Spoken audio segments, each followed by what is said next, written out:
bringing you the news and information you need from the people making a difference. This is Comcast Newsmakers. Hi everyone, I'm Alexis Cairo, and our guest today is Becky Woolley with the National MS Society. In fact, you are Vice President of Community Development for the National MS Society, Utah Southern Idaho chapter. Is that right? That's correct. Great. Well, welcome, Becky. Thank you. You and I were talking before that MS is one of those diseases where it seems like everybody almost knows somebody that has it. What is the disease? How prevalent is it? The disease is a disease of the neurological system, and basically what happens is your body starts attacking the coating of the nerves in your brain. And when that happens, you get a scarring or a lesion on these nerves, and depending where that is, what nerve it's on, how severe the attack is, it affects how the information goes from your brain to your body. So it could be as simple as numbness and tingling in your hands. It could affect your ability to walk. It could affect your vision, and it could be cognitive. So you might suddenly just be losing your train of thought in the middle of your sentence and have a hard time getting back on base. If I'm experiencing these symptoms, when should I worry? Who do I go see? Do I go see my doctor? Do I go to a neurologist? What do I do? A lot of people start with their family doctor, right? Because they don't know what's going on. They just feel weird. They don't feel right, and it's not consistent maybe day to day because the symptoms can come and go, sometimes a week at a time or day to day. But more often than not, they end up at a neurologist, and that's where they usually get their diagnosis. Mm-hmm. You say one of the important things that your organization wants to do is really increase awareness. So what can you tell me what is somebody going through?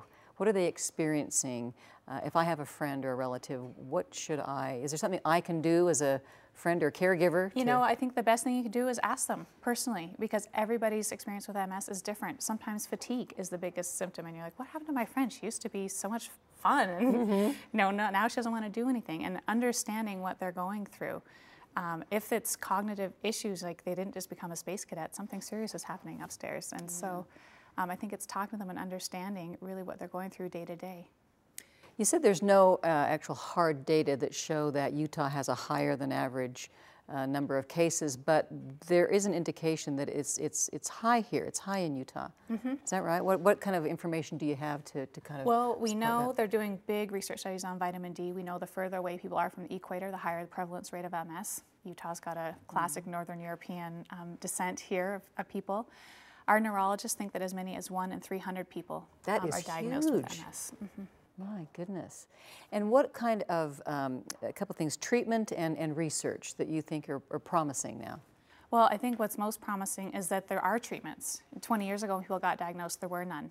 Now we have 7 disease-modifying therapies on the market. One of them was brand new this past September. It's an oral therapy, which was a huge breakthrough because everyone used to have to do an injection, whether it was at home or daily or weekly or at the doctor. So now just a pill?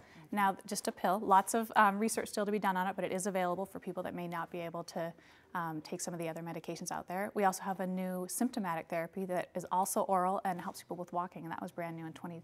When you say symptomatic therapy, what does that mean? It treats the symptom of MS. Oh, okay. The others are disease-modifying therapies where it actually slows the progression of the disease. No cure, but it actually will slow the progression. Okay. And you said that the number of pediatric cases of MS are going up. So kids you said you don't know whether it's being diagnosed earlier or there are more cases, right? Right, because we've gotten better at diagnosing it. We now realize that kids can get it. 10 years ago, we didn't know it was a disease for kids. We thought it was just for adults. So the pediatric MS is definitely on the rise. Now, the MS Society just had earlier this year had a fabulous fundraiser, the MS Luncheon, that I went to, that I love. I love that event. Thank you. Tell us some of the other fundraising activities you have coming up this year. I think our biggest ones are our Walk MS events, open to everybody. There's no fee to participate.